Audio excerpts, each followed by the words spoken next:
Hello, hello, hello. Hey, I'm Georgia. I'm a senior strategic designer at a Big 3 management consultancy. I make videos about design, consulting, and creativity. And today we're talking about behavioral design, which is the intersection of behavioral sciences and human-centered design. So behavioral sciences, also referred to as behavioral economics, is the psychology of looking at why and how humans make the decisions that they do, which is pretty important because humans make about 35,000 decisions every day. Wow. So with 35,000 decisions made every day, sometimes we do things without even considering why we do them. And behavioral sciences is the study of trying to understand why.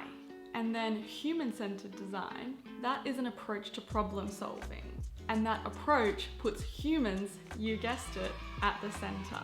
It's what all good designers have always used. It's the foundation of how designers think and act and make decisions. Every good designer is a human-centered designer. If they are putting people at the core of their designs, then that's kind of the essence of the concept. So all of this comes together in behavioral design to find out why people do what they do and then implement that behavioral sciences into design so that our designs are made for people and encourage behavior change. Essentially, behavioral design is all about influencing people's behaviors, whether you want to have them start, stop, or continue doing something. However, it should never be used to take advantage of someone and coerce their decision-making process. Behavior design should always be about starting with what a user's goal is and encouraging behaviors that will help them achieve that goal. It's about understanding how the human brain works and using it in an ethical way. Ethical being health apps that help build a regular meditation practice or encourage you to get up and go for a swim in the morning. Unethical being everything a casino does, particularly slot machines, as well as everything Facebook does, particularly doom scrolling. So just to reiterate, it's really important to understand when you're implementing behavioral design in an ethical way and an unethical way, and just be a good person and avoid doing unethical things. So we often use behavioral design on projects as a method.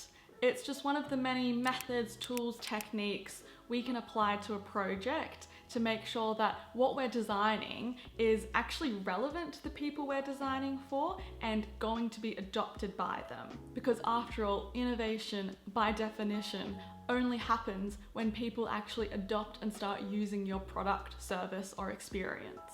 So essentially, it's about ensuring as much success as possible in that what we're putting down, people are picking up.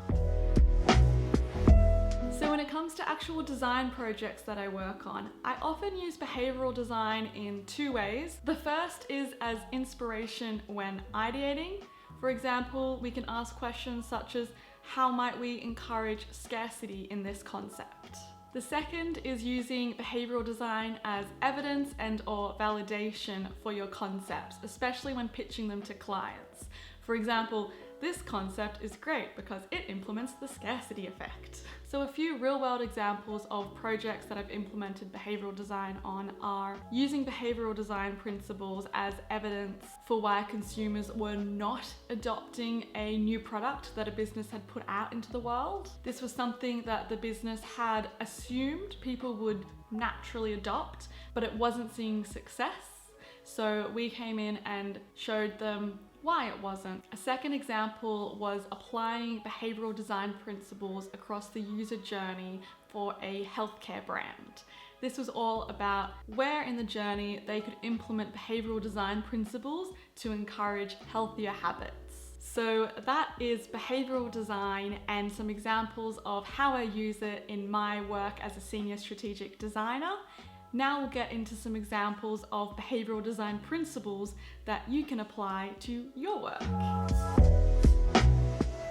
So there are a heap of behavioral design principles that we use to inform our design process. So these have been compiled over many years by psychologists, economists, and I'm sure many other professions to understand why people make the decisions they do and try to rationalize why they do. Each principle is intended to act as a reference point for how the majority of people will act under similar circumstances. So I won't be able to cover every behavioral principle in this video. There are literally hundreds, but I do believe it's helpful to go into detail of a few just to give you a sense of what I'm talking about and give you real examples. However, before we jump into those behavioral principles, why not tap into your reciprocity bias, the bias in which we are hardwired to return the kindness we have received? And if you've enjoyed this video, kindly like and subscribe. It means a lot. Thank you. So the first behavioral design principle I often refer to in my line of work is confirmation bias.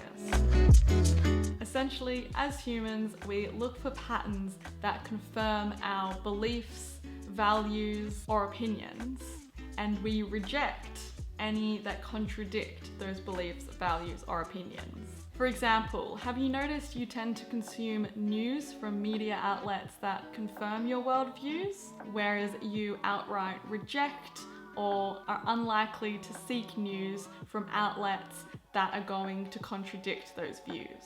This happens because we give more weight to the things that confirm our view of the world. We are biased towards confirming our existing beliefs.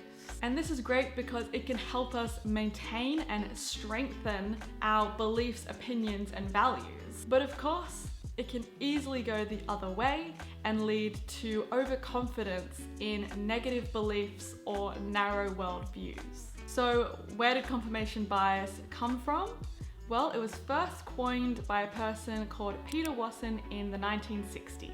Wasson conducted an experiment in which participants were asked to find a rule that applied to a series of numbers, the numbers being 2, 4, and 6. Most participants thought that the rule was to do with even numbers, because that followed the rule that they were given. However, that was not the rule Wasson had in mind when he began this experiment. It was just that the numbers were increasing in the set. So as a result of this, Wasson noticed that people were naturally gravitating towards whatever already confirmed their hypothesis or bias towards the rule, aka what they were initially given by Wasson himself, rather than considering any sequences that disproved their initial hypothesis.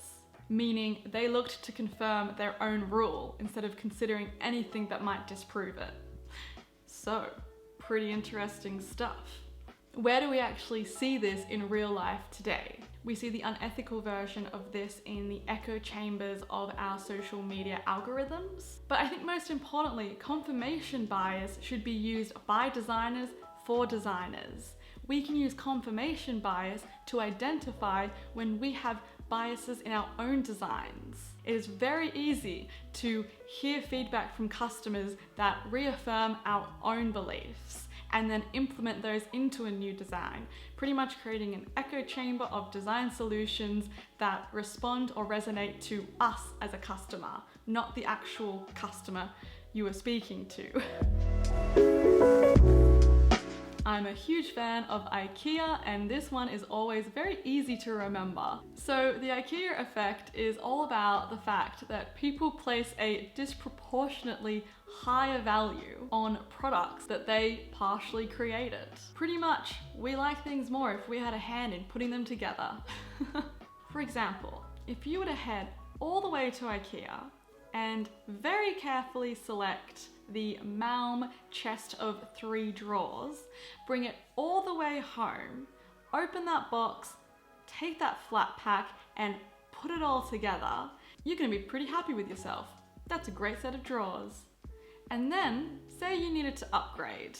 You then go onto Marketplace to put it up. You notice that, originally it cost £60, other people are selling theirs for £20. However, you built yours.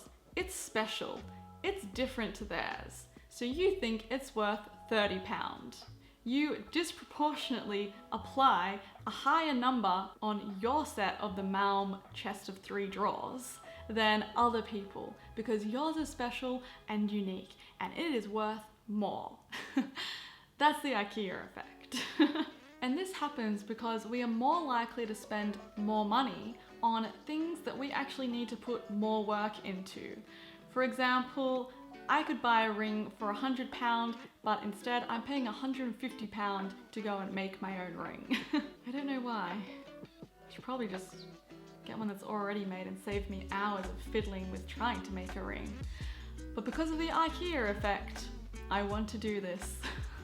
And so the IKEA effect was coined by 3 people: Michael Norton, Daniel Motion, and Dan Ariely. So these 3 people coined the IKEA effect in their 2012 paper, The IKEA Effect, When Labour Leads to Love.